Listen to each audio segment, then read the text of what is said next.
Hello everyone.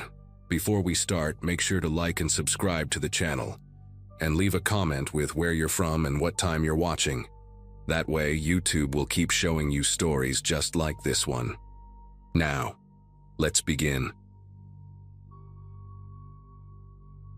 Spring of 2017, I'd just gotten my permanent ranger position after bouncing between seasonal jobs since finishing my environmental science degree.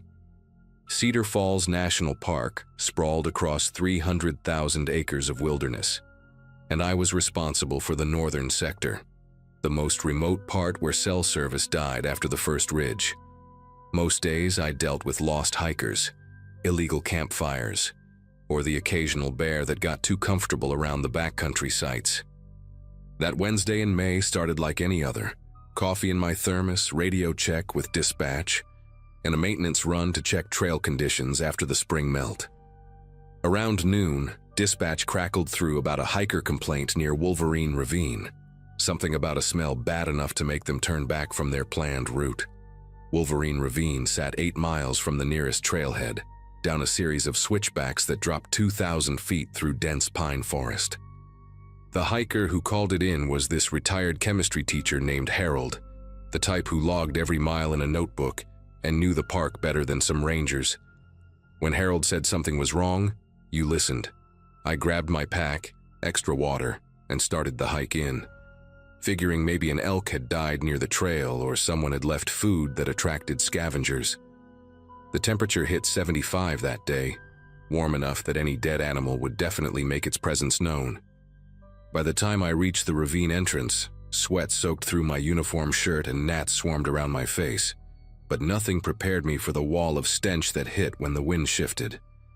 Death has this particular smell that gets into your throat and stays there, and this was definitely death, but mixed with something chemical like old motor oil and ammonia. I pulled my shirt up over my nose and followed the smell off the main trail, pushing through manzanita bushes that scratched my arms even through the long sleeves. About 40 feet down the ravine's steep slope, wedged between 2 boulders and partially covered with branches that someone had clearly arranged on purpose, I found her. Female, maybe mid-30s based on the clothing style, though decomposition made it hard to tell much else. What struck me immediately wasn't just finding a body. We'd had deaths in the park before, heart attacks on trails, climbing accidents, even a suicide 2 years back. What made my skin prickle was the location.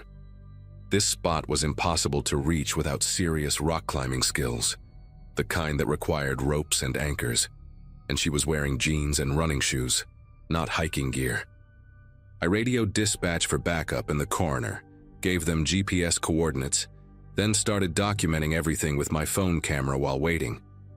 The branches covering her had been cut with something sharp, not broken naturally, and arranged in this deliberate crisscross pattern.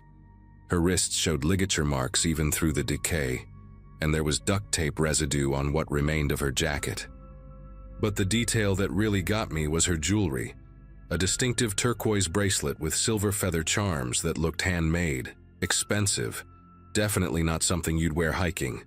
I spent the next hour searching the immediate area for any trail evidence, footprints, torn clothing, anything that might explain how she got here. The only access was this near-vertical rock chute that even experienced climbers in our rescue team avoided. Someone had carried or lowered her body down here, and that someone knew exactly what they were doing, knew this spot would never be checked during regular patrols. The coroner, Dr. Melissa Huang, arrived 3 hours later with the sheriff's department. While they worked to extract the body, she pulled me aside with this grim expression I'd never seen on her before. The victim matched a missing person report from 6 months earlier, a woman named Angela Reeves from Millbrook, the town about 90 miles east of the park. Angela had disappeared after leaving a bar one Friday night. Security footage showed her getting into her car alone, then nothing. Her car was found abandoned on Highway 89 2 days later, but that was still 60 miles from where we stood now. Dr. Huang said Angela had never been reported as a park visitor, never bought a permit, never appeared on any trail cameras.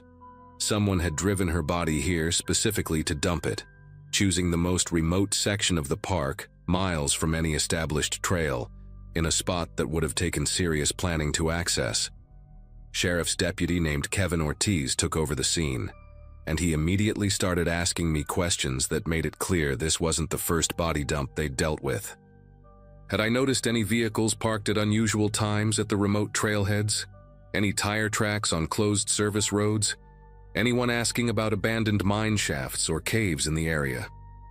He mentioned 2 other bodies found in national forests within a 200-mile radius over the past 18 months, both women from different towns, both discovered in nearly inaccessible locations. When I asked if they thought it was a serial killer, Kevin shook his head and said it was worse than that. These were disposal sites for something bigger, criminal organizations using federal lands because local cops had no jurisdiction and federal agencies were stretched too thin. The wilderness was perfect for them, millions of acres where a body might never be found, where even if someone stumbled across remains, the evidence would be degraded beyond usefulness.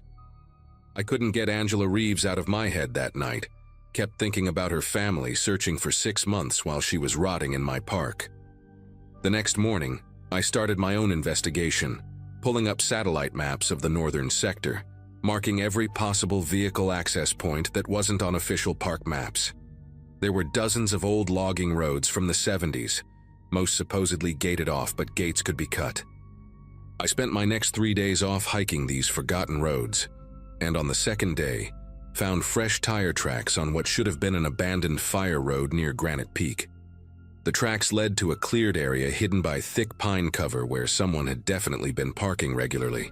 Cigarette butts and energy drink cans scattered around, fresh ones on top of weathered ones. From that spot, it was a 2-mile hike to another ravine system, even more remote than where we'd found Angela. I marked the coordinates and kept going. The second ravine made me wish I'd brought a weapon. About 300 yards in, the smell hit again, that same mix of decomposition and chemicals. This time I found 3 of them, different stages of decay, all women, all showing signs of violence, all carefully positioned in natural depressions and covered with branches in that same crisscross pattern. One still had blonde hair visible, synthetic extensions that hadn't decomposed, and a tattoo on her ankle of a butterfly with the name Sophia underneath. Another wore a medical alert bracelet for diabetes. The third was mostly bones, but the skull showed dental work, expensive veneers that someone would have records of. I took photos of everything, my hands trembling so bad I had to retake half of them. These weren't random victims. These were people with families, jobs, medical histories, women who'd been erased from their communities and hidden in mine. I called Kevin directly instead of going through dispatch. Figured the fewer people who knew about this, the better, until we understood what we were dealing with. He brought a full forensics team and 2 FBI agents who'd been investigating similar dumps in Nevada and Utah. Agent Diana Price, this woman with sharp gray eyes who looked like she hadn't slept in weeks, told me I'd found what they'd been searching for, the primary disposal site for a trafficking ring that operated along the Interstate 80 corridor. They moved women between cities for forced prostitution, and when someone became too much trouble, got too sick or tried to escape, they ended up here. The chemical smell I'd noticed was industrial lime, used to accelerate decomposition and destroy DNA evidence. They'd been using my park for at least 2 years based on the decay rates, maybe longer. Diana said the people running this had to have someone local, someone who knew the park's patrol schedules, the seasonal patterns, when areas would be completely deserted. That comment about someone local made me think about every interaction I'd had differently. The contractors who maintained the remote facilities, the seasonal workers who came and went, even some of my fellow rangers who always volunteered for the cushier assignments near the visitor center. I started carrying my service weapon even on routine patrols, double-checking my truck for tampering each morning, varying my route so no one could predict where I'd be. A week after the FBI removed the bodies, I was checking the northern boundary fence when I found something that confirmed my paranoia was justified. Fresh boot prints led to a tree where someone had installed a trail camera, one of those high-end models hunters use, positioned to watch the old fire road I'd discovered. The memory card was missing, but the camera was still warm, meaning someone had been here within the hour, watching me investigate, documenting my movements. The warnings started small, but got progressively worse over the next 2 weeks. First, I found branches arranged in an arrow pattern pointing away from the ravine areas, laid out deliberately across the trail I used for morning patrols. Then someone slashed my personal truck's rear tire while it was parked at my cabin inside the park, even though the residential area was supposed to be secure, accessed only by employees with key cards. They wanted me to know they could reach me anywhere. The third warning came when I was returning from a night patrol and found fresh vehicle tracks in my driveway, circling my cabin 3 times, the driver never getting out, just circling and leaving. The tracks were from heavy tires, the kind on commercial trucks, and they'd been careful to stay on the gravel where individual tread patterns wouldn't show clearly. But the message was obvious. They knew where I lived, knew when I wasn't home, knew my schedule well enough to leave their calling card without being caught. The final warning was the one that made me request an immediate transfer. I woke up at 3 in the morning to my dog going absolutely crazy, barking and snarling at the bedroom window. When I looked out, there was a single work glove placed on my truck's side mirror, the exact same brand our park maintenance crew used, still damp with what looked like blood but turned out to be transmission fluid when I had it tested later. Attached to the glove with a zip tie was a photo printed on regular paper, grainy but clear enough to see it was me at the second ravine, taking pictures of the bodies. Someone had been watching that entire time, close enough to photograph me but hidden well enough that I never knew they were there. On the back of the photo, someone had written a single line in block letters: "Rangers who get lost, stay lost." I packed that night, called Agent Price, and was in protective custody by dawn while the FBI took over the investigation. 6 months later, they arrested 14 people, including 2 park maintenance workers and a county sheriff's detective who'd been feeding the trafficking ring information about investigations. The maintenance guys, brothers named Robert and James Novak, had been using their access to scout disposal sites and monitor ranger patrol patterns for 3 years. They'd even helped search for missing hikers a few times, knowing exactly where the bodies were because they'd put them there. The detective, a 20-year veteran everyone respected, had been taking payments to misdirect missing person cases and warn the ring when agencies got too close. They found 17 more bodies across 3 states using information from the arrests. But what haunts me most is what Agent Price told me during the trial. They estimated at least 30 more victims were still out there, hidden in places so remote they might never be found. Women whose families would never get closure. I work at a state park in Michigan now. Nice, safe place with manicured trails and families having picnics. Nothing like the vast wilderness of Cedar Falls. But sometimes I still wake up at 3 in the morning, expecting to see something on my truck mirror. Still check for tire tracks in my driveway. Still get nervous when I see branches arranged in any kind of pattern. The FBI said the trafficking ring is dismantled. The killers are serving life sentences. The park is safe again. Maybe that's true, but I know there are other remote places, other parks with hundreds of thousands of acres where nobody goes. Other maintenance workers with keys to every gate. I know because Agent Price calls me sometimes, asks if I remember specific details about the terrain, the access roads, the way the bodies were positioned. She's still looking for those 30 women, still finding new disposal sites, still discovering how deep this network went. The wilderness that I once loved for its isolation now feels like a massive crime scene. And I can't shake the feeling that we only found what they wanted us to find, that the really remote places, the ones even rangers don't patrol, are hiding worse secrets.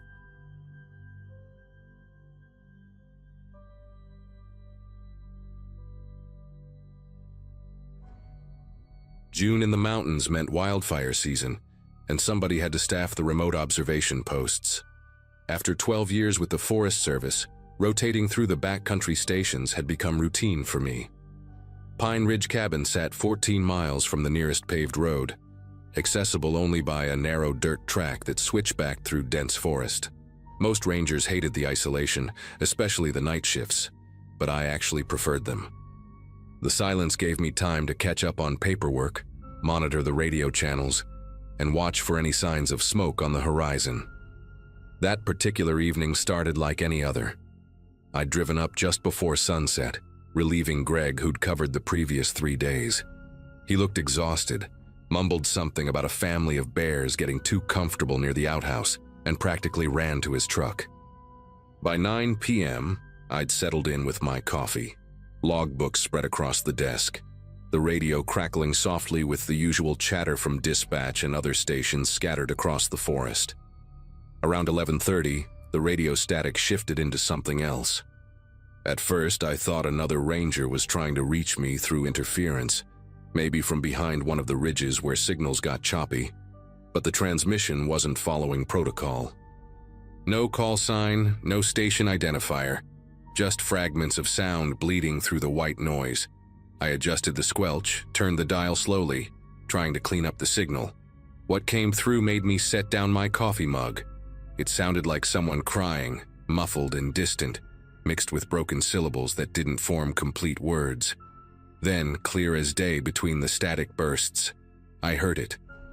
A whisper, barely audible but unmistakable. My name. Not my call sign or ranger designation, but my first name, Claire, drawn out slow, like someone was tasting each letter. I grabbed the handset immediately, following procedure even though every instinct told me something was wrong. Protocol demanded I check with dispatch first, verify if any search and rescue teams were operating nearby, maybe dealing with an injured hiker or lost camper. Dispatch came through crystal clear, which made their response even more unsettling. Nancy, the night dispatcher I'd known for years, sounded confused when I described the transmissions. She checked her boards, called the other stations, even reached out to the sheriff's department to see if they had any operations running. Nothing. No search teams, no emergency responses, nobody authorized to be on Forest Service frequencies within 50 miles of Pine Ridge. She suggested it might be atmospheric skip, radio waves bouncing off the ionosphere and carrying signals from hundreds of miles away. It happens sometimes in the mountains, but atmospheric skip doesn't whisper your name. I knew that, and from the pause in Nancy's voice before she signed off, she knew it too. She reminded me to lock the cabin doors, keep my sidearm close, and check in every hour. Standard precautions that suddenly felt inadequate when you're sitting alone in a wooden box, surrounded by miles of dark forest. The footsteps started 40 minutes later. Heavy boots on gravel, deliberate and unhurried, circling the cabin like someone taking inventory. I killed the interior lights immediately, moving to the window with my flashlight off, trying to see through the darkness. The security floods should have triggered. The motion sensors were supposed to cover a 30-foot perimeter, but nothing lit up outside. Just the sound of those boots, pausing at each window, each door, sometimes for minutes at a time. At the back door, near the generator shed, the footsteps stopped completely. I heard the doorknob turn slowly, testing. The deadbolt held. Then came a different sound, metal on metal, like someone working a tool against the lock mechanism. My hand found my service weapon, a Glock 22 that suddenly felt too small for whatever was happening outside. The scratching at the lock continued for maybe 2 minutes before the footsteps resumed their circuit, moving toward the front of the cabin where the main entrance faced the access road. I needed to check the power situation, figure out why the security lights had failed. The main breaker panel was mounted on the exterior wall near the generator, which meant going outside. Not an option while someone was out there stalking the perimeter, but I could access the backup battery system from inside, a small closet near the radio desk that housed the emergency power inverter. When I opened the panel door, the LED indicators were all dark, dead. The batteries should have kicked in automatically when the main power dropped, keeping essential systems running for at least 12 hours. I grabbed my flashlight, shielding the beam with my fingers to create just enough light to see. The thick gauge wires that connected the batteries to the inverter had been cut clean through, not chewed by rodents or worn from age, but severed with precision. Someone had been inside the cabin before my shift started, maybe during the day when Greg was out doing his rounds. They'd sabotage the backup power, knowing exactly which wires to cut, understanding our emergency systems better than most rangers did. The radio crackled again, and this time the voice was clearer. A man, speaking in a monotone that made my chest tighten. He recited details about me like reading from a file. My middle name, which wasn't on any of my work documents. The make and model of my personal vehicle parked outside. The fact that I lived alone in a rental duplex on Sycamore Drive back in town, Unit B, with the cracked concrete step I'd been meaning to report to my landlord for months. He knew I jogged the Riverside Trail every morning when I wasn't on duty, usually around 6:30, past the old railroad bridge where the homeless camps used to be. He mentioned the coffee shop where I grabbed breakfast most Sundays, the corner booth I preferred by the window. Then he said something that made me stop breathing for a moment. He described the scar on my left shoulder blade, a jagged line from a climbing accident when I was 19, something you'd only see if you watched me changing clothes. The transmission cut to static before I could respond, leaving me standing in the dark with the severed wires at my feet. My training kicked in through the panic. First priority, establish communication with dispatch. The radio still worked, running on its own battery pack, but I needed to be strategic. If this guy was monitoring the frequency, broadcasting my situation would tell him exactly what I was planning. I switched to the emergency channel, used my personnel code, and kept the message brief. Told Nancy we had a Code 3 situation, potential hostile at Pine Ridge, requesting immediate law enforcement backup. She responded instantly, said units were rolling from town, but it would take them at least 90 minutes to reach my position. 90 minutes. In the city, that's a movie and a half. Out here, alone with someone who'd been studying me for God knows how long, it might as well have been a week.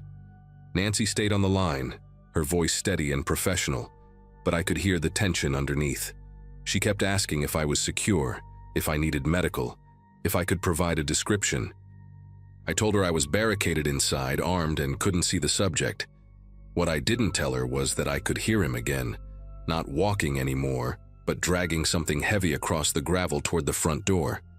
The sound stopped directly outside, followed by a wet splashing noise and the sharp smell of gasoline seeping through the doorframe. My mind raced through the possibilities, none of them good. The cabin was old wood, dry as kindling after months without rain. If he lit it up, I'd have maybe 3 minutes before the whole structure became an inferno. Going out the back meant running blind into the forest where he could be waiting. The windows were too small to squeeze through quickly, designed to keep bears out, not to provide emergency exits. I grabbed the fire extinguisher from the kitchen, knowing it was pathetically inadequate against what was coming. Then I heard the match strike. One single match, the sulfur tang mixing with the gasoline fumes. But instead of the whoosh of flames, there was silence. Then his voice, not through the radio this time, but right outside the door, calm and conversational like we were discussing the weather. He said he'd been watching me for 3 months, learning my patterns, waiting for the perfect opportunity. Tonight was supposed to be simple, he said, but now that the cops were coming, plans had to change. He started talking about other women, other cabins, other nights that ended differently. Jennifer in Washington State, a park volunteer who disappeared 2 years ago. Lisa from Colorado, another solo ranger whose body they found at the bottom of a ravine, ruled an accident. He knew details that never made the news, things only the killer would know. The way Jennifer had tried to radio for help but couldn't get a signal. How Lisa had hidden in the supply closet for 6 hours before he found her. He was building his resume, wanting me to understand exactly who was standing outside my door. Then he mentioned something that changed everything. He said Greg, my colleague who'd worked the previous shift, never made it home. His truck was about 2 miles down the access road, pushed into a gully, with Greg stuffed in the trunk. That family of bears he'd mentioned, the exhaustion, the rush to leave, none of it was real. It was this man, wearing Greg's uniform, standing 3 feet from me in the cabin, close enough that I'd smelled the cigarette smoke on his jacket. He'd handed me the logbook, discussed the weather patterns, acted out a perfect performance, while probably still covered in Greg's blood. The gasoline puddle under the door hadn't been lit. It was a test, he explained, to see if I'd panic and run out the back where he'd set up something special. When I held my position, he knew I was smarter than the others. That made it more interesting, he said. The sheriff's units would arrive eventually, find the cabin intact, me missing, blood somewhere that could be mine, or could be from the deer carcass he'd dragged up from the valley. They'd search for weeks, maybe find some of my gear scattered in different directions, each piece telling a different story about which way I'd gone. He had experience making people disappear in wilderness areas where search grids covered thousands of acres, and scent dogs lost trails at creek crossings. But first, he needed me to come outside voluntarily. The gasoline was just encouragement. What came next would be worse. I heard him walking away from the door, his footsteps heading toward where my truck was parked. The sound of glass breaking told me he was smashing my windows, and then came another splash of gasoline, this time followed immediately by the roar of flames. My truck burning meant no escape route, but it also meant something else. Fire in dry conditions would spread, create smoke visible for miles, bring every available resource running. He'd made a mistake, let his need for psychological torture override his planning. I radioed Nancy with my exact coordinates, told her about the vehicle fire, Greg's probable location, and the confession about the other victims. She was already patching through to state police, FBI, everyone who could move faster than the local sheriffs. Through the window, I watched my truck become a torch, flames reaching up toward the pine canopy. That's when I saw him clearly for the first time, silhouetted against the fire. Tall, maybe 6'2", built like someone who spent time in these mountains, wearing tactical gear that wasn't Forest Service issue. He had a rifle slung over his shoulder, looked like a Remington 700, the kind hunters used for elk. He was focused on the burning truck, seemed to be enjoying the destruction, and that gave me the opening I needed. I moved to the back door, the one he'd tested earlier, slipped the deadbolt as quietly as possible, and eased outside into the darkness behind the cabin. The forest floor was thick with pine needles that muffled my steps as I circled wide, keeping the cabin between us, moving toward the trail that led up to the old fire watchtower a quarter-mile above. If I could reach it, I'd have high ground, better radio signal, and a defensive position until help arrived. But 50 yards from the cabin, I found his trap. Steel cable stretched between trees at ankle height, nearly invisible in the darkness. If I'd run out the back door in panic like he'd expected, I would have hit it at full speed. Further along, I could make out other cables, probably creating a funnel towards something worse. I stepped over carefully, continued up the slope, and that's when I heard him discover I'd left the cabin. His roar of rage echoed through the forest, followed by gunshots, 3 rounds punching through the cabin walls. He was shooting blind, furious that his script had been broken. The sound of helicopter rotors in the distance made him stop. State police, Nancy had said, were already airborne when my call came in, responding to another incident. They'd diverted immediately. The searchlight hit the clearing 30 seconds later, illuminating everything, the burning truck, the cabin, and him, standing in the open with his rifle, looking up at the helicopter like he was calculating odds. He ran.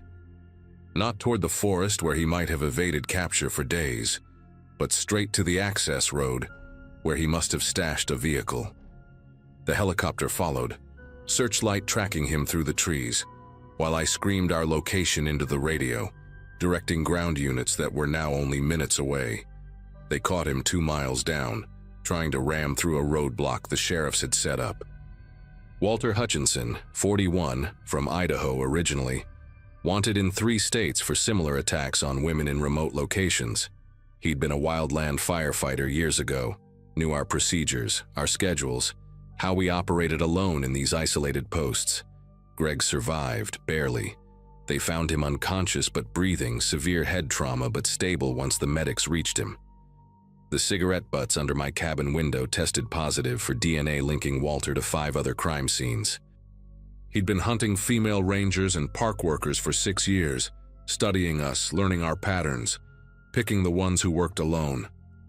They found journals in his vehicle, detailed notes about dozens of women, their routines, their vulnerabilities, rating us like we were targets in some sick game. I finished that shift, waited for the sun to come up, gave my statement to what felt like 100 different officers, then drove myself home in a borrowed Forest Service vehicle. Took 3 weeks before I could sleep without checking the locks every hour, 6 weeks before I stopped hearing footsteps that weren't there. The department offered me a transfer to an administrative position, desk work in a nice safe office with security cameras and key card access. I turned it down. Maybe that sounds crazy, but these mountains, this job, they're part of who I am. Walter Hutchinson doesn't get to take that from me. They've changed procedures now, though. Nobody works the remote cabins alone anymore. Always teams of 2. Panic buttons that signal GPS coordinates directly to law enforcement. Infrared cameras that can't be disabled from outside. But sometimes, during those long, quiet nights when I'm back at Pine Ridge with my new partner sleeping in the next room, I still hear it. Not footsteps or voices on the radio, but the sound of someone watching, waiting, learning. Because Walter wasn't the only one out there. During his interrogation, he mentioned others like him. People who'd figured out that rangers in remote posts were perfect targets. We caught one predator, but there are thousands of isolated cabins across the country, thousands of people working alone in places where screaming brings no help. The only difference now is we know they're hunting us, and we're ready.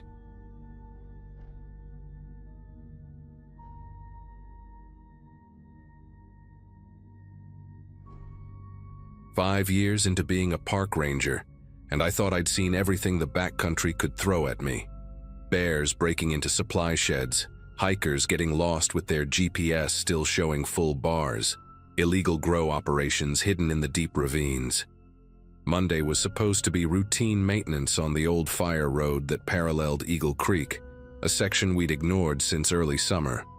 My supervisor wanted it cleared before hunting season brought the service trucks through. I remember finishing my second cup of coffee at the station, checking the weather report showing clear skies all week, and loading my chainsaw and brush clearing tools into the truck.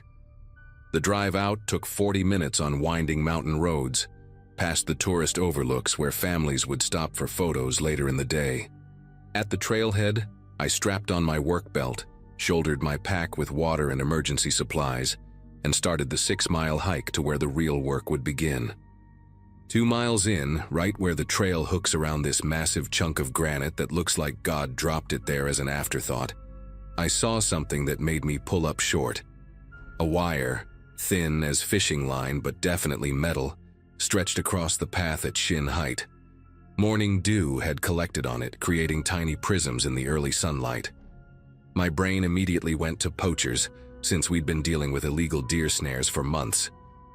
But when I crouched down for a better look, careful not to touch anything, I realized this was all wrong. The wire connected to a spring mechanism concealed in the undergrowth, attached to what looked like rebar stakes sharpened to wicked points. The whole setup was designed to swing up hard when triggered, and the height was calculated for something walking on 2 legs, not 4. I marked it with orange tape, stepped back carefully, and got on my radio to report what I thought was just some psychopath's idea of a hiking deterrent. Dispatch patched me through to my supervisor, Howard, who told me to document everything and wait for law enforcement. While I waited, I started searching the area more carefully, keeping my eyes peeled for more wires or disturbed ground. 20 feet further up the trail, I found another trap, this one more elaborate. A bent sapling held under tension by a rope system, designed to whip across the path when someone stepped on a concealed pressure plate made from old plywood and springs. The engineering was actually impressive in a terrifying way. Whoever built this understood physics and had access to hardware store materials.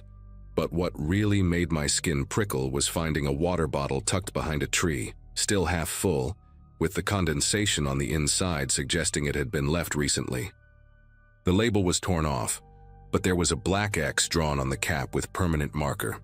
Sheriff's deputy showed up about an hour later, a guy named Peterson who I'd worked with on a few search and rescue operations. He took one look at the traps and immediately called for backup in the crime scene unit. While we waited, he asked if I'd noticed anything else unusual in the area lately. That's when I remembered something from the previous week. A hiker had reported finding a backpack off trail near Osprey Point, about 3 miles from where we were standing.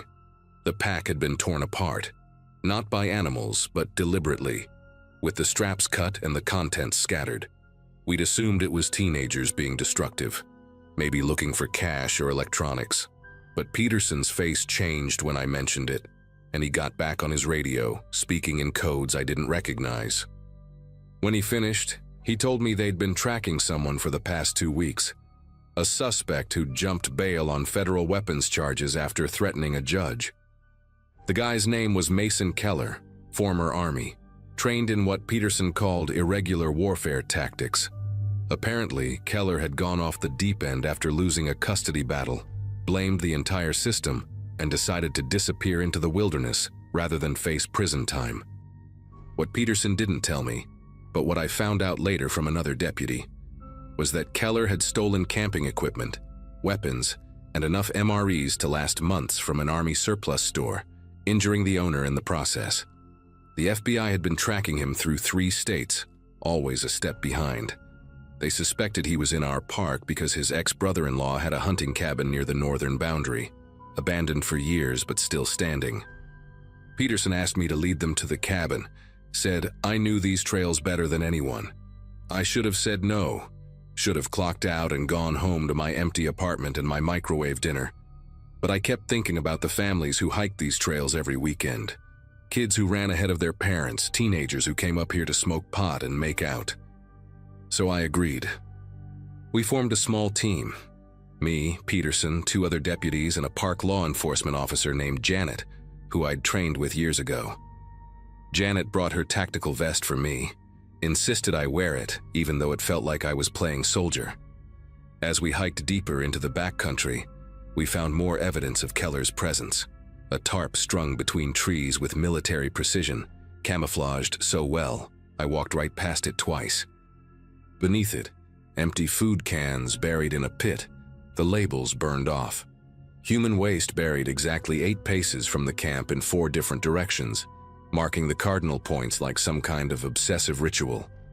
Janet found boot prints, size 11, with a distinctive wear pattern on the left heel. She photographed everything while Peterson coordinated with the FBI team that was apparently mobilizing from the city. The strangest thing we found was a journal, wrapped in plastic and hidden in a hollow log. The pages were filled with diagrams of the park trails, patrol schedules he'd somehow obtained, and notes about defensive positions and engagement zones. My name was in there, along with the names of 6 other rangers, our vehicle numbers, our usual routes. He'd been watching us for weeks. Near the abandoned hunting cabin, the traps became more sophisticated and deadly. Pit traps covered with branches and leaves, deep enough to break an ankle or worse. A crossbow bolt rigged to fire when someone opened what looked like an old Forest Service supply box. Peterson's team had to mark and photograph each one, creating a maze of orange tape that made the forest look like a crime scene from hell. The cabin itself sat in a small clearing, surrounded by tall pines that blocked most of the sunlight even at midday. From 50 yards out, it looked deserted, just another relic from when this land allowed hunting leases. The windows were dark, door hanging slightly open, roof thick with pine needles and moss. But Janet noticed something through her binoculars that made us all stop. Fresh scratches on the door frame, about shoulder height like someone had been keeping a tally. She counted them quietly, then looked at Peterson. 43 marks.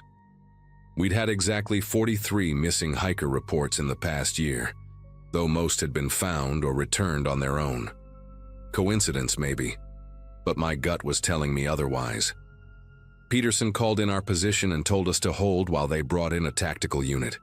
We set up a perimeter, each of us watching a different approach to the cabin. That's when I saw him for the first time, just a glimpse through the trees, maybe 70 yards north of our position. Tall, lean, wearing old woodland camo that blended perfectly with the forest shadows.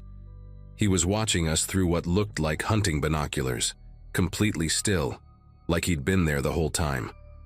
I whispered to Peterson, pointed to where I'd seen him, but by the time he looked, Keller had vanished. No sound, no movement in the underbrush, nothing. Peterson got on the radio immediately, warning the incoming units that the suspect was mobile and aware of our presence. The FBI helicopter that had been on standby started making passes overhead, using thermal imaging to try to locate him. But Keller knew these woods, had been living in them for weeks, maybe months. He'd prepared for this, and we were walking into his territory on his terms. The tactical unit arrived within 40 minutes, 8 guys in full gear who looked like they'd stepped out of a military recruitment poster. Their leader, a sergeant named Vasquez, took one look at our map of the trapped areas and shook his head. He said clearing the cabin would be like walking through a minefield, except the mines could be anywhere, triggered by anything. They brought in a bomb disposal robot first, one of those tracked units with a camera and mechanical arm. Watching it roll toward the cabin on the monitor they'd set up was surreal, like a video game where the stakes were real bodies and real blood. The robot made it about halfway before triggering something. A log, probably 40 pounds, swung down from the trees on a cable, smashing into the robot hard enough to flip it over. The thing sparked once and died, its camera feed going black. Vasquez cursed in Spanish and ordered everyone back another 20 yards. That's when we heard the whistle. Not a bird, not wind through the trees, but a human whistle, clear and deliberate. The tune was familiar. Took me a second to place it. The army marching cadence, the one about Jody stealing your girl while you're deployed. It was coming from multiple directions, like Keller was moving impossibly fast, or there was more than one person out there. Peterson and Vasquez exchanged a look that told me they were thinking the same thing I was. This guy wanted us to know he was watching, wanted us scared and off balance.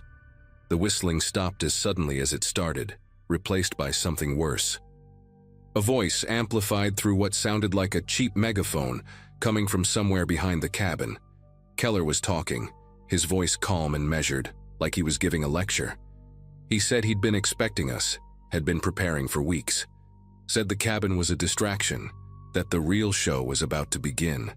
Then he mentioned something that made everyone freeze. He knew about the school group, the 30 middle schoolers on a nature education trip, camping at the group site near Bear Lake, only 2 miles from our position. Vasquez immediately split his team, sending 4 guys sprinting toward Bear Lake while radioing for every available unit to converge on the school campsite.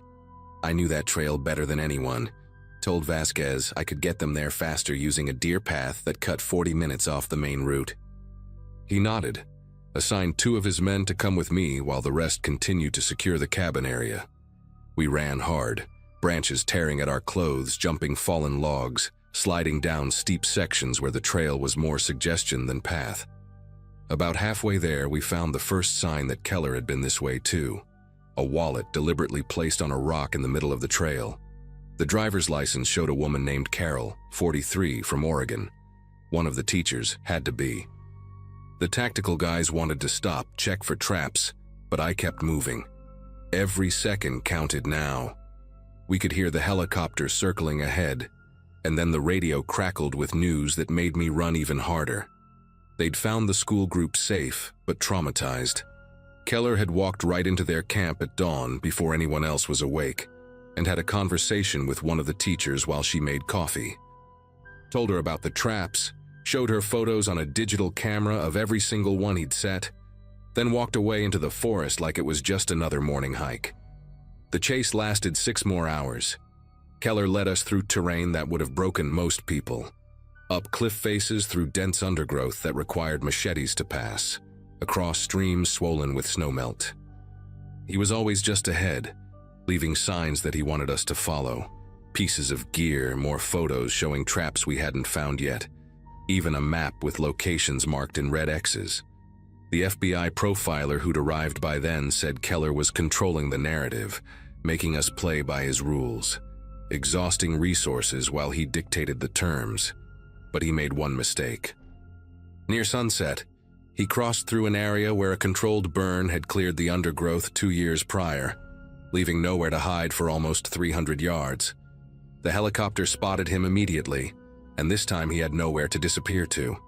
They tried to talk him down over the loudspeaker, but Keller just stood there in the middle of that burned area, hands at his sides, watching the helicopter circle. When the tactical team closed in from 3 directions, he didn't run, didn't fight, just smiled and put his hands behind his head. They found 14 more trap locations from the map in his pocket, 2 caches of supplies he'd hidden months ago, and a journal detailing his surveillance of park operations going back almost a year. During his interrogation, which I watched parts of later, he said he'd never intended to hurt anyone, just wanted to prove how vulnerable the system was, how easy it would be for someone with actual malicious intent. The traps, he claimed, were all demonstrations, carefully placed where he knew Rangers would find them before civilians did. The prosecutor didn't buy it. Neither did I. Mason Keller got 25 years federal time. No possibility of parole for 15. They cleared every trail in the park twice, found 67 traps total, some so well hidden they needed metal detectors to locate them. The park stayed closed for 3 weeks while they made sure it was safe. When we reopened, attendance was down 70%. Families didn't trust that we'd found everything, and maybe they were right. Sometimes when I'm out checking trails, especially on that old fire road where I found the first wire, I still look twice at every shadow, test the ground before I take a step, and wonder what else might be out there, waiting.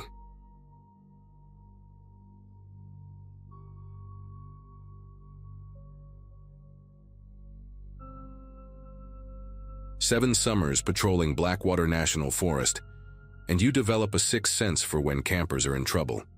Could be the way birds suddenly go quiet, or how the wind carries voices differently when someone's lost. My supervisor used to joke that I collected abandoned gear like some people collect stamps, always hauling back tents and sleeping bags from sites where folks just set up wrong or forgot something. But that July when I found the 4th campsite in 2 months, everything still set up perfect but nobody home, I knew something was deeply wrong. The Coleman stove still had half-cooked beans going cold in the pot, 2 plates set out with forks beside them, and a phone charging on a portable battery. Its screen black but fully powered when I pressed the button. What really got me was the precision of it all. No signs of animal activity, no struggle, no rushed packing. The sleeping bags were unzipped and thrown back like someone just stepped out to use the bathroom. I'd been finding sites like this for years without connecting them, writing them off as unprepared city folks who probably got spooked by something and left their expensive gear behind. But standing there that morning with fog creeping between the Douglas firs and the smell of abandoned breakfast hanging in the damp air, I started mentally cataloging every similar scene I'd documented. The Jacobson couple from Montana in my 2nd year, that college group from California, the solo backpacker with the red beard, whose journal I still had in my office, waiting for someone to claim it. That afternoon, I broke protocol and went through the phone at the abandoned site. Most rangers would have bagged it as evidence and sent it up the chain, but after 7 years of bureaucratic dead ends, I needed answers. The owner was a woman named Cheryl Watts, 30-something based on her photos, lots of pictures with what looked like her husband, both wearing matching hiking boots they'd obviously bought special for this trip. Her last call was to 911 at 6:47 that morning. I played it right there in the forest, my skin prickling as her voice echoed through the empty campsite. She was breathing hard, trying to whisper, saying someone was following them, had been following them since dawn, walking parallel through the trees about 50 yards out, never getting closer, never falling behind. The dispatcher kept asking for landmarks, trail markers, anything to pinpoint their location, but Cheryl just kept saying they were on the shortcut between Meadow Loop and Crystal Creek, the one all the locals know about but never made it onto official maps. Then her husband's voice in the background, tight with fear, saying the person was moving closer, that they could see them clearly now, just standing there between 2 big pines, watching. The call cut off after that. No screaming, no sounds of violence, just dead air. I knew that shortcut well, had walked it dozens of times when I needed to move between sections quickly. Unofficial trail, worn down by decades of local use, winding through a stretch of forest so dense that cell service was nearly impossible except for one small clearing about halfway through. I spent the rest of that day in the station's records room, pulling every missing persons report from the past 15 years. My supervisor, Alan, thought I was wasting time, but the pattern was there once you looked for it. Every single disappearance had happened within a 3-mile radius of that unofficial trail. Different months, different years, but always the same area. The really sick part was how spread out they were, sometimes 2 or 3 years between incidents, just long enough that nobody connected them. Different jurisdictions, different search teams, different reports filed away in different boxes. But I had them all spread across the conference table now, and the map I was marking with red pins looked like a constellation of violence, all centered on that hidden path through the woods. By evening, I'd found something that made my chest tight with dread. 3 of the recovered phones had partial recordings or text messages describing the same thing Cheryl had reported. A person following them, staying parallel, moving through the trees with unnatural quiet.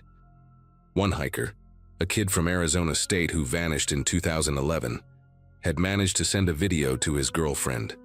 Grainy, shaking footage of trees and undergrowth, and then, for just 2 seconds, a figure in dark clothing, standing perfectly still about 40 yards away.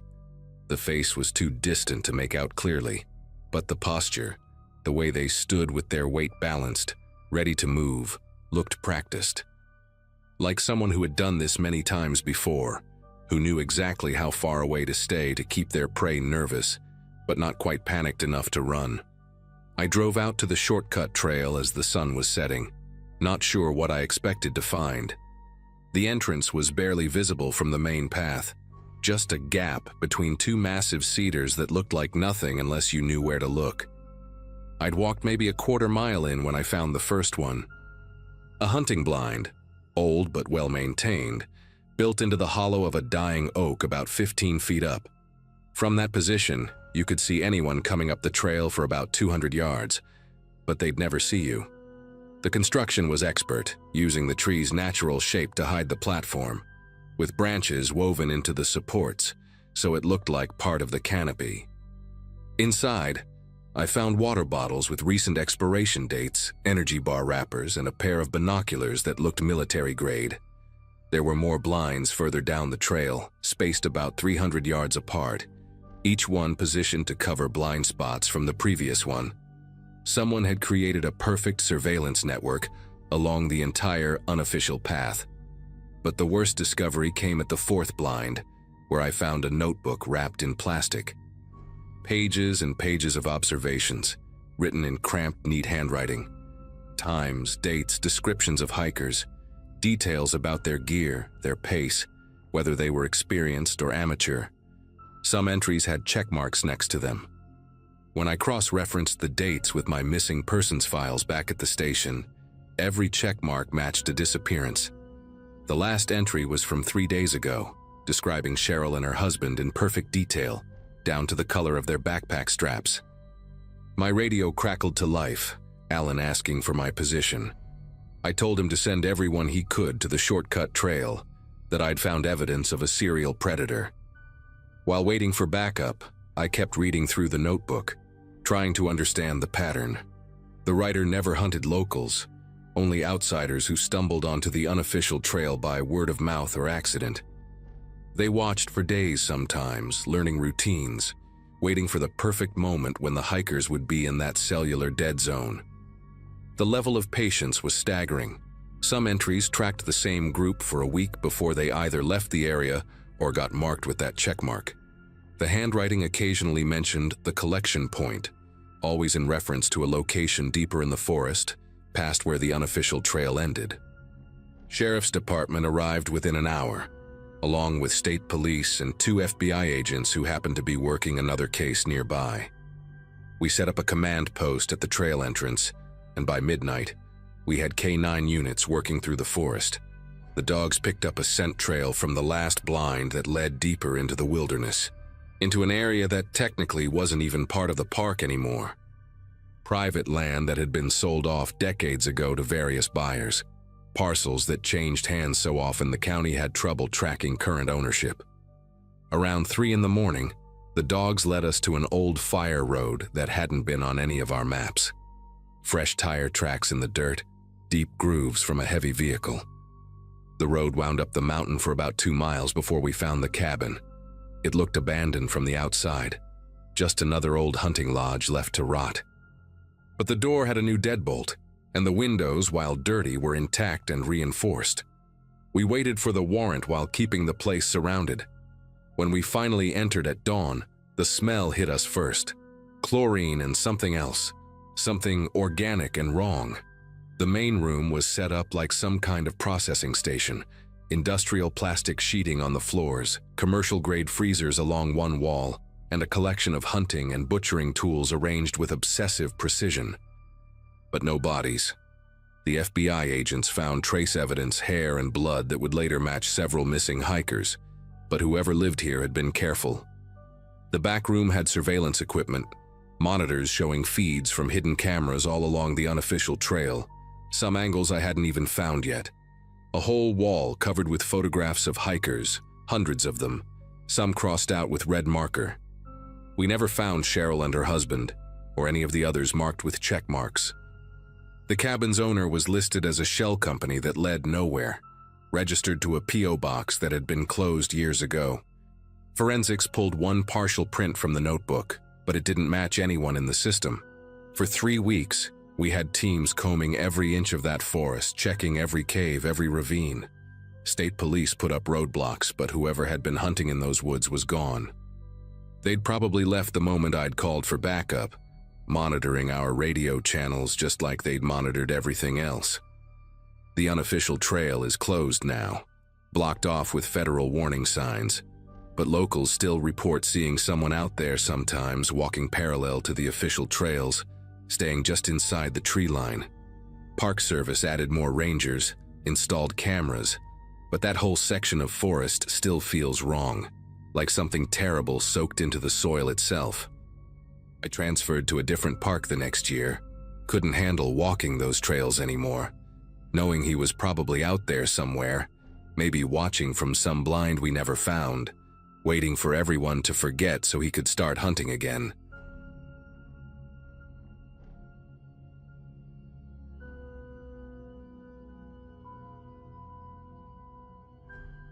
Everything started with a missing person report that landed on my desk on a humid Monday morning in 2012. I was a park ranger at Whispering Pines National Forest in northern Wisconsin, and missing hikers were part of the job. Most turned up within 12 hours, dehydrated and embarrassed, with stories about taking a wrong turn at some creek or following a deer trail by mistake. But something about this one gnawed at me. The missing hiker, a guy named Paul Simmons, had logged his route with the station, carried a GPS beacon, and had 15 years of backcountry experience. Guys like that don't just vanish. My supervisor wanted me to check Zone 4, the most remote section of the park where Paul had planned to set up camp. I grabbed my gear, kissed my wife Amy goodbye, and headed out before dawn, expecting to find him nursing a broken ankle somewhere off trail. Zone 4 sits about 8 miles from the main ranger station, connected by a service road that floods out every spring and stays muddy well into summer. Only rangers and maintenance crews know about it, which keeps the tourist traffic to zero. I parked my truck near the abandoned fire watchtower and started hiking toward the backcountry sites. The morning air hung thick and still, without even a breeze to move the pine branches overhead.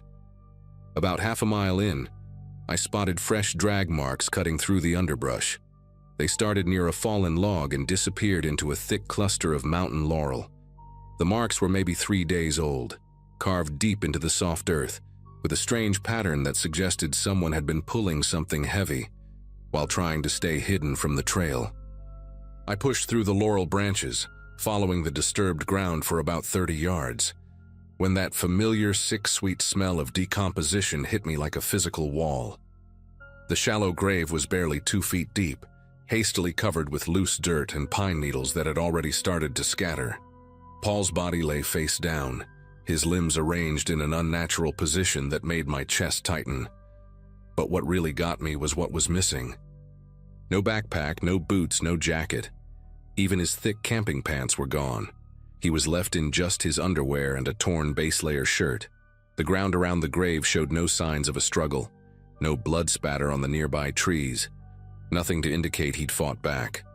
I radioed it in immediately, trying to keep my voice steady while giving coordinates to dispatch. Within an hour, the place was crawling with state police and crime scene techs. I stood back watching them work, but something kept bothering me about the scene. The drag marks didn't lead from any established trail or campsite. They came from deeper in the forest, from an area where nobody should have been camping. While the investigators processed the scene, I couldn't stop thinking about how Paul had been positioned. His arms were crossed over his chest, almost respectfully, like someone had taken time to arrange him after death.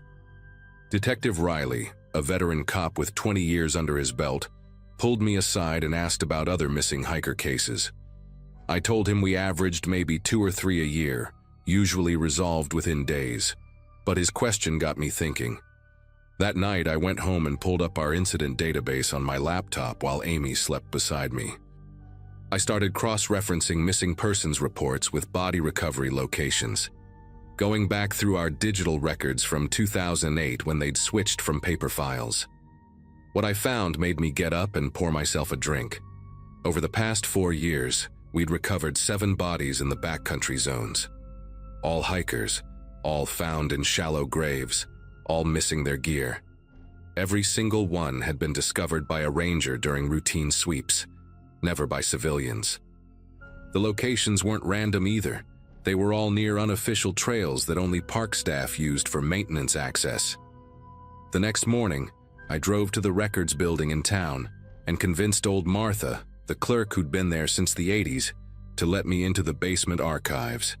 The paper files went back to 1997, yellowed and smelling of mildew, but meticulously organized.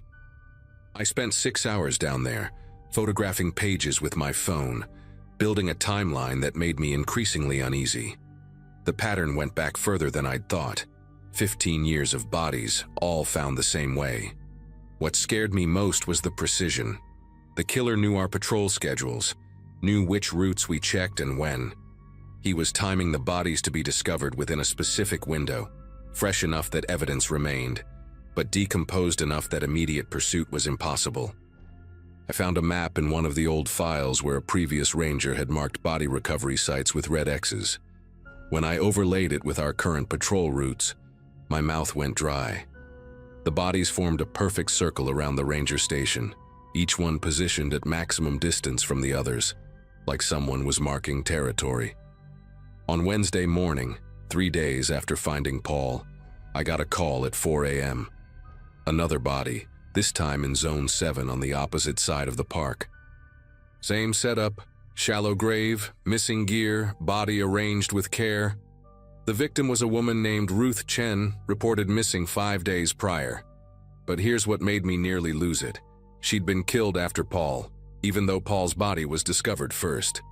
The killer had adapted to our discovery, had continued hunting even while police were processing the first scene. Detective Riley met me at the location, and I could see the same realization dawning on his face. We weren't dealing with someone who killed and ran. This was someone who lived here, who knew the forest better than most rangers, who was watching us scramble to understand his game. Riley asked me to list everyone with intimate knowledge of park operations, staff, former employees, local hunters with special permits. The list was shorter than you'd think, maybe 40 names total. But as I wrote them down, I kept thinking about those drag marks, about the strength required to move a body that distance, about the patience needed to wait for exactly the right moment to leave them for us to find. That afternoon, I did something I probably shouldn't have. I went back to Zone 4 alone to Paul's recovery site after the crime scene tape had been removed. I wanted to understand the drag pattern better, to figure out where the killer had come from. I followed the marks backward, deeper into the forest, using my GPS to mark waypoints. After about 300 yards, the marks disappeared at a creek bed. But across the water, I found something that made my skin prickle. A hunting blind, ancient and overgrown, probably from before the area became protected land. Inside were old candy wrappers, fresh ones, the kind sold at the gas station 20 miles away. Someone had been using this spot recently, watching the trails, waiting. Photographed everything and got out of there fast, but I couldn't shake the feeling that I was being watched. On the drive back, I kept checking my mirrors, paranoid that someone was following me. Amy noticed something was wrong when I got home. I was jumpy, double-checking the locks, closing all the curtains. I couldn't tell her everything. How do you explain that someone might be targeting rangers, using us as unwitting participants in their sick game? The investigation shifted into high gear after the second body. FBI agents arrived from Milwaukee, setting up a mobile command center in the visitors' parking lot. They interviewed every park employee, past and present, ran background checks, analyzed trail camera footage from the past 6 months, but nothing concrete emerged. The killer was too careful, too familiar with our blind spots. Then Detective Riley made a connection that chilled me to the bone. He pulled up weather data for each body discovery. Every single one happened during or just after a heavy rain. The killer was using weather patterns to wash away forensic evidence, while ensuring the bodies would be discovered on schedule, knowing exactly when rangers would need to check for trail washouts and damaged areas. This wasn't just someone who understood the forest. This was someone who understood our emergency response protocols, who knew that rain meant mandatory trail inspections within 48 hours. Riley and I went through the staff duty rosters, comparing them to the discovery dates. My supervisor, Ben Hawkins, had been on duty for 12 of the 15 discoveries. So had I, actually, though I'd only been there for 4 years. The realization that we were both potential suspects made me sick. Friday night, a week after finding Paul, I was working late at the station, going through old personnel files the FBI had requested. The building was empty except for me and the night dispatcher, Eddie, who was half asleep at his desk. Around 11 p.m., I heard something that made me stop typing, the back door to the equipment shed opening. That door was supposed to be locked, only accessible with a ranger keycard. I grabbed my flashlight and walked out to investigate, my heart hammering against my ribs. The shed was dark, but I could smell something odd. Cologne, expensive stuff, completely out of place in a storage area full of chainsaws and hiking equipment. Then I saw him, Ben Hawkins, my supervisor, standing by the rack where we kept confiscated camping gear from illegal sites. He had a backpack in his hands, one I recognized from the evidence photos, Paul Simmons' missing pack. When he saw me, he didn't run or try to explain. He just stood there with this strange, calm expression, like he'd been expecting this moment for years. "You were always too thorough, too smart for your own good," he said, setting the backpack down carefully, almost reverently. Before I could react or call for help, Ben started talking, his voice conversational, like we were discussing trail conditions over coffee. He told me about his first kill back in 1997, a drifter who'd threatened him with a knife near the old mining road.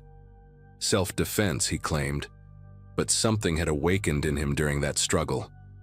The thrill of it, the power.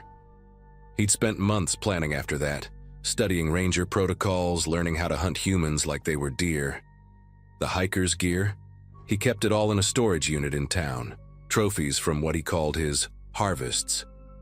He knew every blind spot in our surveillance, every gap in our patrol patterns, because he'd designed half of them himself. The bodies placed in a circle? That was his territory, his hunting ground, marked for any predator who might dare encroach. He'd been selecting victims carefully, experienced hikers who wouldn't go down easy, people whose disappearances would be noticed but not immediately suspicious. He wanted us to find them, wanted the rangers to be the ones to discover his work, because we were the only ones who could appreciate the complexity of what he'd accomplished. As he spoke, I slowly reached for my radio, but he saw the movement and laughed. "Eddie's taking his usual nap and I disabled the emergency frequency an hour ago.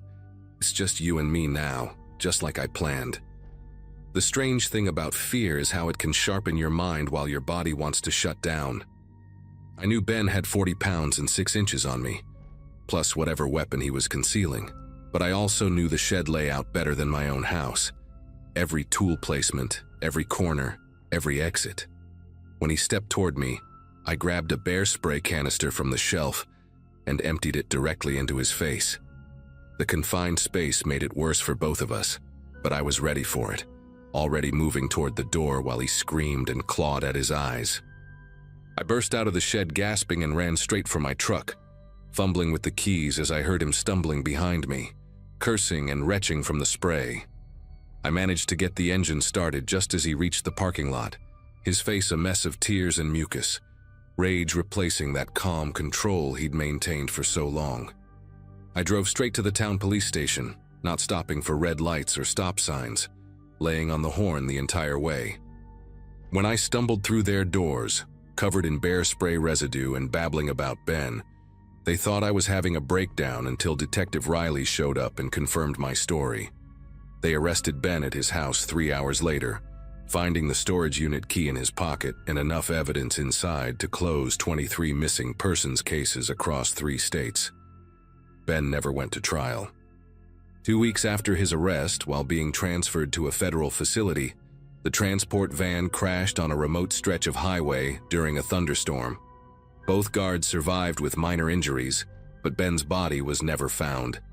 The official report blamed the weather and suggested he'd been thrown from the vehicle into the river below, likely washed downstream.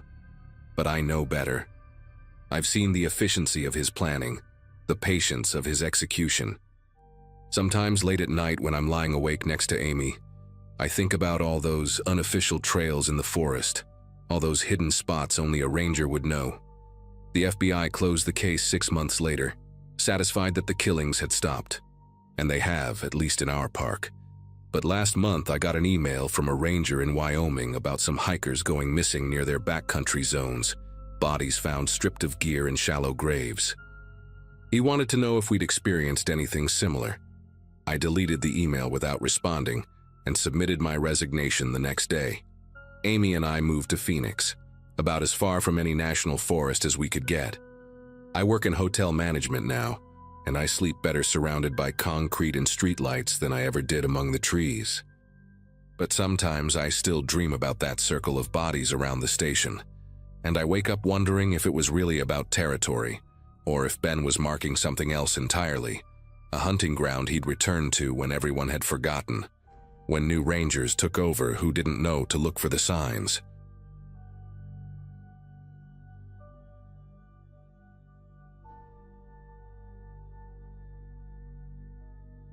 Everyone assumes park rangers spend their days rescuing lost hikers and chasing bears away from campsites. But most of my job in 2018 involved driving the same mountain loop road twice a day, checking permits, and making sure nobody left trash at the picnic areas. I'd been working at Ridgeline State Park for about 6 months when they assigned me to the eastern section, a quiet 20-mile stretch that only got maybe 30 visitors on a busy weekend. My supervisor, a guy named Frank who'd been there since the Clinton administration, handed me the route map like he was passing off a grocery list, told me it was the easiest assignment in the whole park. The loop included 3 trailheads, 2 scenic overlooks, and 1 backcountry trail called Moss Creek Path that connected to the larger trail system about 8 miles up. Nothing special about it, just a moderate 2-mile stretch through dense pine forest that most people used as a shortcut between the main trails. My first month on that route was exactly what Frank promised, boring enough that I started bringing audiobooks to pass the time between my morning and afternoon checks. Then October rolled around, peak hiking season, and I got my first missing hiker call on a Saturday afternoon. A woman named Catherine Briggs had gone up Moss Creek Path around noon, for what her husband said would be a quick hour hike, while he napped in their RV. By 4:30, she hadn't come back. Standard procedure kicked in. We searched until dark, brought in a dog team the next morning, expanded the search grid for 3 days straight. Nothing. No clothing, no water bottle, no sign she'd gone off trail. The dogs tracked her scent about 3/4 of a mile up the path, then lost it completely right in the middle of the trail. Not gradually like she'd waded through a stream or gotten picked up by someone in a vehicle, but instantly, like she'd just vanished between one step and the next. 2 weeks later, it happened again. A college kid named Brandon Torres went up the same trail with his geology class, told his professor he needed to pee, walked ahead around a bend in the trail. His classmates were maybe 2 minutes behind him. When they caught up to where he should have been, Brandon was gone. They found his boot prints in a muddy section exactly where Catherine's scent trail had ended. The prints just stopped mid-stride, right foot forward, left foot never hitting the ground. The search and rescue team brought in helicopters this time, thermal imaging, the whole setup. The lead SAR guy, Tom Garrett, had 20 years of experience finding people in these mountains. He told me privately that in all his time, he'd never seen prints end like that.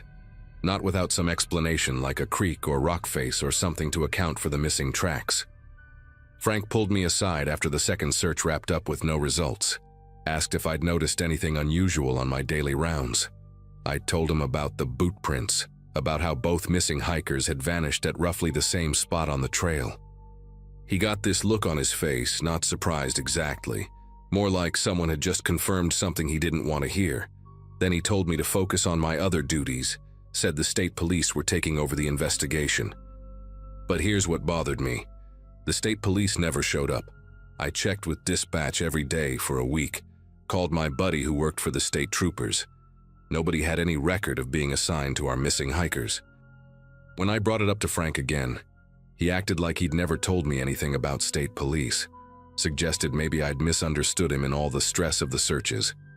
I started doing my own research on my days off, spending hours in the county library going through old newspapers on microfilm. What I found made my chest tighten up. November 1973, a family of 4 vanished on Moss Creek Path. August 1981, 2 experienced hikers gone without a trace. September 1989, October 1995, March 2001, June 2009. The list kept going. Always the same trail, always the same section based on the last known sightings, always the same complete absence of evidence. 45 people over 45 years, sometimes in clusters, sometimes years apart, but never more than 8 years between incidents. The older articles mentioned search parties finding footprints that ended abruptly, exactly like Catherine's and Brandon's. One article from 1981 quoted a search and rescue volunteer, saying the tracks looked like the hiker had been plucked off the earth, his exact words. That night I couldn't stop thinking about Tom Garrett, the SAR team leader who'd helped search for Brandon. Tom had worked these mountains longer than anyone except maybe Frank, and the way he'd looked at those prints, like he'd seen them before but didn't want to say it out loud, kept nagging at me. I drove to his house around 9, found him in his garage organizing climbing gear. When I asked him about the other disappearances, he stopped what he was doing, walked over to close the garage door, then pulled out a manila folder from behind his workbench. Inside were photos, dozens of them, all showing footprints that ended mid-step at different spots along the same section of trail. Different shoes, different sizes, different years based on the photo quality, but all stopping impossibly in the middle of the path. Tom said he'd been collecting them for 15 years, ever since he'd responded to his first Moss Creek call. But every time he tried to bring it up with park management, they'd shut him down, tell him he was seeing patterns that weren't there. A week after my talk with Tom, we got another call. A solo backpacker named Douglas Vance, experienced guy in his 50s who'd hiked every trail in the state, had gone up Moss Creek Path early in the morning. His car was still in the parking area at sunset. I volunteered to join the initial search that night, brought my own flashlight and GPS tracker. Tom was there too, and I could see in his face he was thinking the same thing I was. This was going to be another one. Sure enough, we found Douglas's tracks about 3/4 of a mile up, heavy boot treads in the soft earth that just stopped. But this time, I noticed something else. About 20 feet to the left of where the prints ended, there was a game trail I'd never paid attention to before, barely visible through the underbrush. The vegetation looked wrong around it, like it had been carefully arranged to hide the opening rather than growing naturally. Tom saw me looking at the game trail and grabbed my arm, hard enough to hurt. He whispered that we needed to stay on the main path, that going off trail at night was how rangers disappeared too. That stopped me cold because I'd never heard about any rangers going missing. When I pressed him on it, he told me about Carl Brennan, a ranger from 2006 who'd done exactly what I was thinking about doing, gone up to investigate Moss Creek after dark following a disappearance. They found Carl's truck at the trailhead the next morning, his flashlight still on, lying in the middle of the trail, battery nearly dead. No other trace of him ever turned up. The incident got written up as abandonment of post, like Carl had just walked off the job. Tom said there had been 2 others before Carl, one in 1994 and one in 1987, both rangers who'd started asking questions about Moss Creek. Both vanished without explanation. Against Tom's warnings and my own better judgment, I started doing night patrols on my own time. Not official rounds, just me in regular clothes with a headlamp, walking Moss Creek path after my shift ended. The first 3 nights were quiet, just me and the usual forest sounds, owls and small animals moving through the underbrush. On the 4th night, a Wednesday in early November, everything changed. I was about half a mile up the trail when I heard footsteps matching mine, step for step, about 30 yards to my left in the trees. When I stopped, they stopped. When I started walking again, they started, keeping perfect pace. I swung my headlamp toward the sound, but the beam only lit up tree trunks and shadows. The footsteps continued, deliberate and measured, never getting closer or farther away, just maintaining that exact distance. Tried calling out, identifying myself as a ranger, asking if someone needed help. No response, just those steady footsteps when I moved.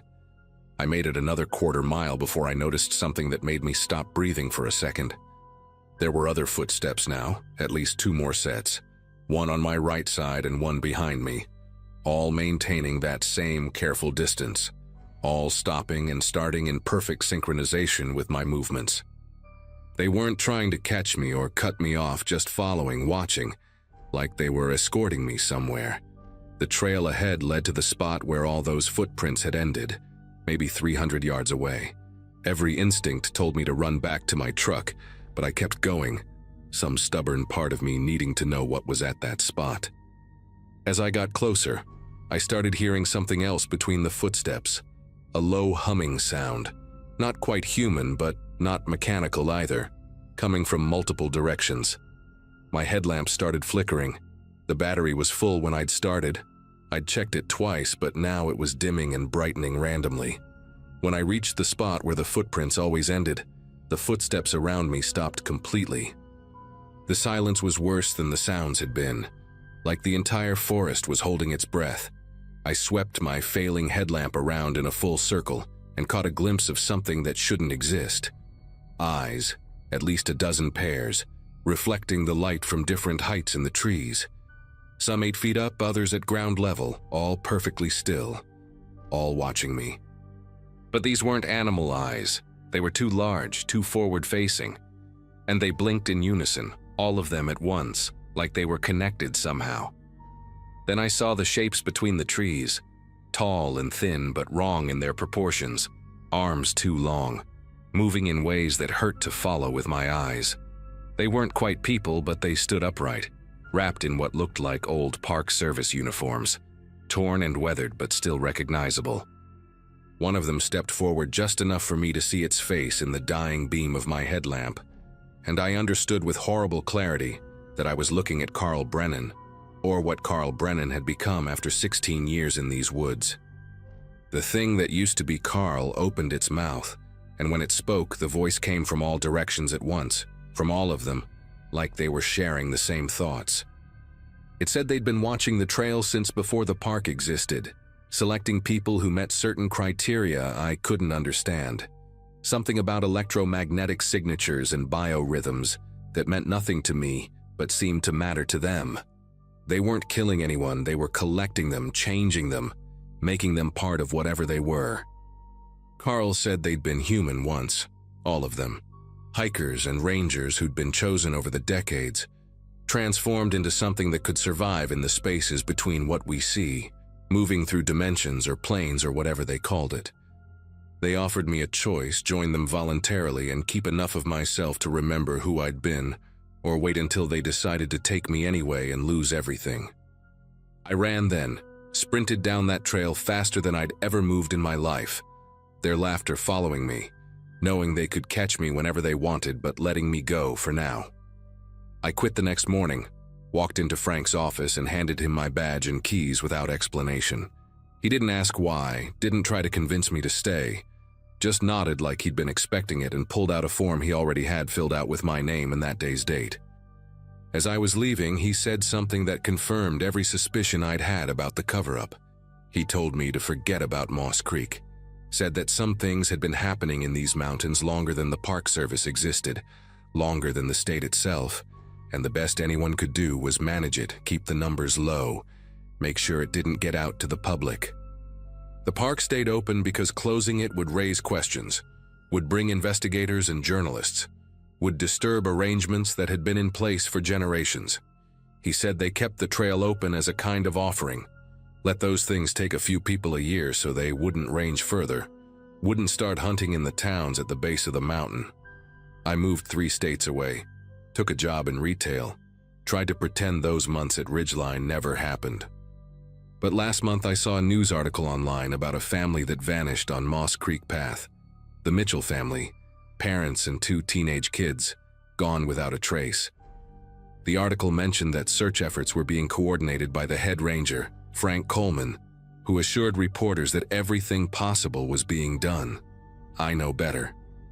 I know those 4 people are out there in the woods right now, changed into something else, watching the trail, waiting to collect whoever meets their criteria next. I thought about calling the FBI, the media, anyone who might listen, but who would believe me without proof? And going back for proof would mean walking that trail again.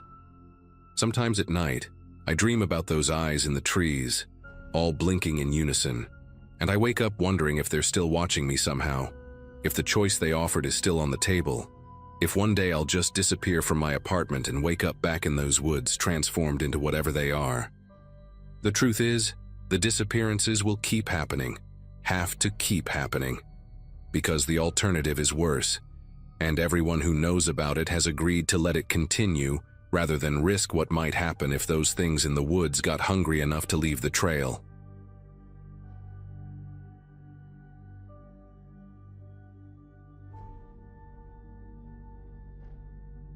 That morning slipped in with a kind of quiet that usually makes my shift pretty routine. I worked in a small mountain park on the eastern side of the state. Nothing too dramatic most days, just checking trailheads, clearing fallen branches, and answering the occasional call from hikers who underestimated their stamina. The fog rolled in early, thick enough that the ridgelines looked like they'd been erased with a wide brush. I remember sipping coffee that tasted like metal from the thermos and listening to the radio chatter taper off as visibility dropped. Even with the weather, I felt steady, ready for the kind of day where I'd mostly be tucked in the ranger station doing paperwork. I didn't realize yet that everything was about to hinge on those first radio calls, the ones that sounded just shaky enough to feel real. The voice came through with a scratchy burst, cutting into the weather updates I'd been monitoring. A man, maybe mid-30s by the sound of him, said he was hurt and lost somewhere near a ridgeline we called Pine Spire. He rattled off coordinates that didn't match any common spur trails, but fog confuses people fast, so I didn't question it. I asked for details, injuries, surroundings, anything that would help. He replied like someone trying to breathe through pain, short fragments, little gasps. There was something odd in the tone, not the words themselves, more like he kept glancing away from the radio while talking. Still, the protocol is the protocol, so I logged everything and alerted the closest field team. When the team reached Pine Spire, they called me with that slow, puzzled silence I've only heard a few times in my career. They said the ground was untouched. No disturbed soil, no dragging marks, no broken branches, not even the usual litter from hikers. Fog can hide a lot, but it can't erase footprints from damp soil. Instead, they found a small lean-to tucked behind a cluster of spruce trees. built from mismatched tarps and branches. Nearby were cans of beans with labels peeled off, a fire pit filled with half-burned clothing, and a pile of worn boots in different sizes, none arranged like someone had just removed them. The team waited for a second set of coordinates, but before they even called in, the radio buzzed again. The same voice gave a new location, almost 5 miles east this time, delivered fast, like he was sprinting while talking. I asked how he moved that far while supposedly injured, and he dodged the question completely, jumping straight into asking for help. His tone didn't waver, though. If anything, it got steadier, like he'd rehearsed every line. I passed the coordinates to another unit already patrolling that side of the park. They checked, same result. No injured man, no recent tracks, only another makeshift shelter and a bundle of food wrappers from our own supply stores, the kind we stocked in ranger trucks. I remember staring at the radio, feeling this rising pressure in my chest. Not panic, just the sense that someone was playing a game I hadn't realized I was part of yet. Search teams kept bouncing between points the caller gave, each location scattered across rough terrain, far enough apart that no injured person could realistically travel between them in that amount of time.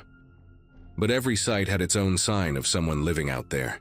A tarp stretched between boulders, a rusted coffee can filled with fish bones, even a stack of newspapers that had been clipped into strips, like someone was weaving makeshift rope. It didn't feel abandoned either. Everything looked used recently, arranged by someone who knew how to vanish quickly. Between calls, I tried raising the man to get him to stay put, but he avoided every direct question about landmarks. Instead, he'd mumble about slipping on rocks or trying to follow a creek, always vague enough to keep us guessing. Fog makes radios behave strangely, but this felt too clean, too deliberate, like someone switching channels the exact moment we were close to piecing things together. Around midday, one of the senior rangers, a guy named Leon, stopped by the main station after checking a trailhead. He walked in with his radio held out like it was contaminated. He said he'd picked up a faint signal, same voice, same shaky delivery, but the frequency was slightly off from what we normally used, just enough to hint at someone using equipment to mirror our channel. Leon wasn't the paranoid type, but the look he shot me carried a warning I didn't miss. He told me he'd heard stories in other parks about people using scanners to impersonate officials or distressed hikers, usually to draw resources away from populated areas. He said it low, almost reluctantly, like he didn't want the idea to take root. But it did. It made too much sense. Fog swallowed most of the roads, turning familiar paths into featureless gray lanes. From the station windows, even the nearest trail marker looked like a smudge.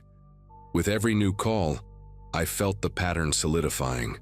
The caller never repeated a location, never described the shelters we kept finding, and never reacted when we said teams were only minutes away. It dawned on me that he wasn't trying to be found at all. He was trying to keep us away. That thought lingered, sour and heavy. If he needed the Rangers dispersed, he had to be heading somewhere we'd normally be guarding closely. Only one spot fit, the main campground down in the valley where families were packed tight and oblivious to the fog creeping between the trees. I radioed Leon and asked him to swing by the campground just to check if anything seemed out of place. He agreed, but the signal crackled as he pulled away, the fog turning his voice into fragments. While he drove, another call came through from the fake hiker, this time claiming he could hear bears nearby and begging for someone to reach him fast. He even rattled the radio against something hard, trying to mimic panic. I didn't answer immediately. Instead, I waited, listening to the static behind his voice. There was a faint whirring sound I hadn't caught before, like a cheap fan or a battery pack humming near the microphone.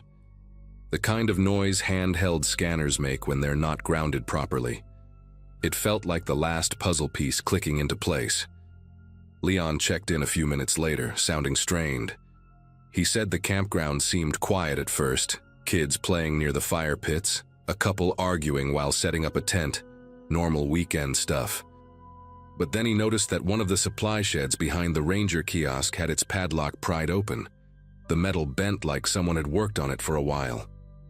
Inside, the shelves were ransacked. First aid kits, propane canisters, non-perishable food, all gone. Even the emergency radio batteries had been stripped out of their cases. Leon said there were muddy impressions on the ground nearby, not footprints exactly. More like someone had dragged burlap sacks or heavy fabric across the dirt to avoid leaving clear tracks. Hearing that made my scalp tighten. Whoever had been calling us wasn't wandering aimlessly. They were gearing up, gathering what they needed while we chased ghosts in the fog. I told Leon to hold position and keep eyes on the main loops while I notified the rest of the team. Before I could finish the message, the fake caller broke in again, louder this time, practically shouting coordinates. But he slipped. He said, "Nobody's around, it's safe," and then cut himself off like he realized he'd said too much. Safe for who? I muted my mic, steadying myself, and replayed his words in my head. If he thought no rangers were nearby, then maybe he was close to the campground, expecting us to be miles away searching for him. That meant he was watching, waiting for an opening, maybe preparing to raid the full storage area or worse. Try something with the campers who didn't know any of this was happening. The fog probably emboldened him. Sound doesn't travel right in it, and visibility can shrink to 10 yards in seconds. I ran out to the truck and cut through the service road, moving slow so I wouldn't go off the edge. The air outside tasted like cold stone, and branches hung low under the moisture. When I got closer to the campground, I parked and continued on foot, keeping to the tree line. I saw Leon near the kiosk, trying to look casual while watching the picnic tables. Families were still out, completely unaware. Then I caught movement behind the shed, a hunched figure slipping between the trees, wrapped in layers of mismatched clothing, carrying something bulky against their chest. Not a camper, not lost. The person kept glancing toward the valley, maybe listening for engines, maybe checking if the fog was thinning. As I stepped closer, my radio crackled again with that same fake distress call, coming from the direction of the figure. He was broadcasting live while scouting the campground, hoping we'd still be chasing his decoys. Instead of rushing him, I signaled Leon and circled wide to cut off any escape route. The figure ducked behind a stump, then bolted toward the maintenance road when he realized we'd zeroed in on him. He dropped a few items along the way, a stripped radio battery, a jar of peanut butter from our supply shed, even a torn map marked with several circles that matched the fake coordinates he'd given all day. Leon intercepted him first, tackling him hard enough to send the stolen gear scattering over the gravel. When we pulled the mask from his face, he looked younger than I expected, maybe late 20s, with eyes darting so fast they didn't land on anything. He kept mumbling about needing supplies, about people filling the woods, about how he thought we'd stay busy long enough for him to grab everything he needed.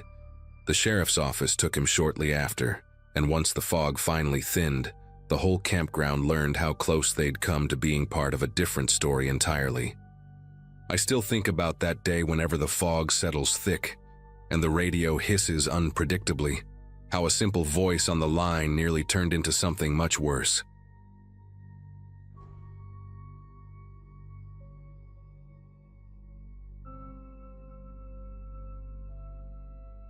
Most mornings on duty started the same way for me back then. Coffee from the visitor center, quick radio check, and a quiet moment on the back porch overlooking the tree line, while the air still carried that chilled, earthy smell before the sun heated everything up. I'd been working seasonal shifts for a few years. Nothing glamorous, just long days of trail maintenance, assisting lost hikers and keeping an eye out for the usual wildlife issues. That specific morning stood out, though, because the radio chatter was unusually dense for such an early hour. Reports were coming in from different directions about a man hiding in the brush near several trails. The thing that grabbed my attention wasn't the fact that he was shirtless. It was how hikers kept describing him as unbelievably thin, darting around with unnatural speed, and refusing to say a single word when approached. I remember standing there with my thermos halfway to my mouth, while listening to one of the callers who sounded shaken enough that his voice hitched every few words. He talked about seeing a man crouched behind a fallen log like he was waiting for something, his ribs showing even from a distance. Another report mentioned how the man moved the moment he was noticed, slipping deeper into the brush like he'd rehearsed the escape 1,000 times. My supervisor asked me to check the north sector first, and I headed out with that low tension in my chest. Nothing dramatic, just the kind of buzzing awareness you get when you're walking into something you can't quite define yet, but you know isn't normal. By early afternoon, the situation escalated when a backpacker came stumbling onto the service road, injured, breathing hard like he'd sprinted half a mile. I remember the torn strap on his pack and the dirt smeared across his shoulder as he tried to explain what happened. He managed to get out that someone had rushed him from behind, grabbed at his gear, and tried pulling him toward the brush. He never saw a full face, only tangled hair, gaunt arms, and a sudden strength that didn't match the man's skeletal appearance. Once he broke free, he ran without looking back. The moment he mentioned the attacker's unusual speed, something clicked. This wasn't some lost hiker having a breakdown. Whoever it was had been watching people long enough to learn when to strike. I followed the direction the backpacker had come from and found signs that didn't sit right.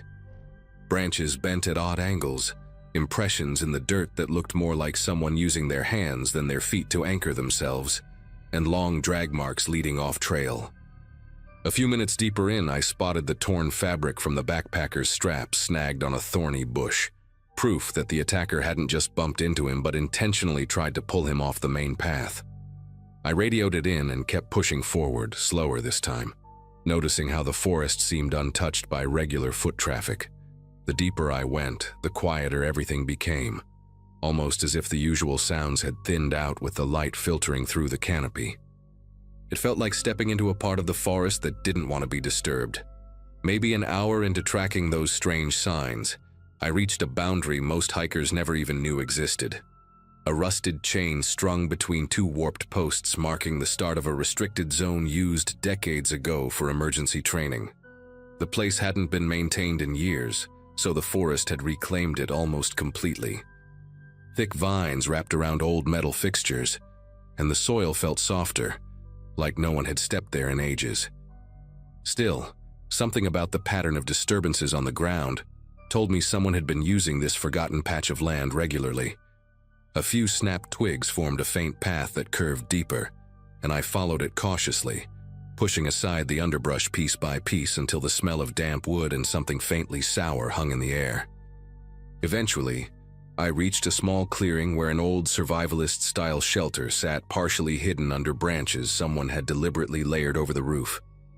The structure wasn't large, maybe big enough for one person to sleep and sit inside, but it looked lived in.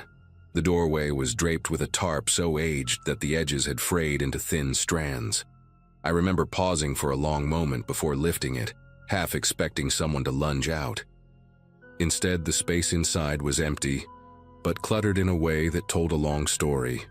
Food wrappers stacked neatly in a corner, a makeshift stove built from an old metal canister, and maps spread across a crate.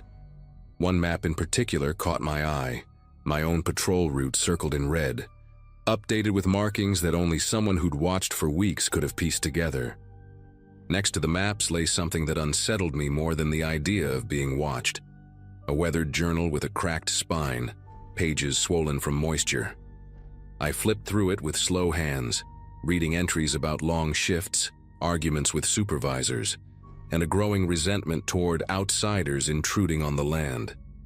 The handwriting grew messier the further I went, sentences turning disjointed, references to hearing voices in the trees or sensing patterns in the rustling leaves.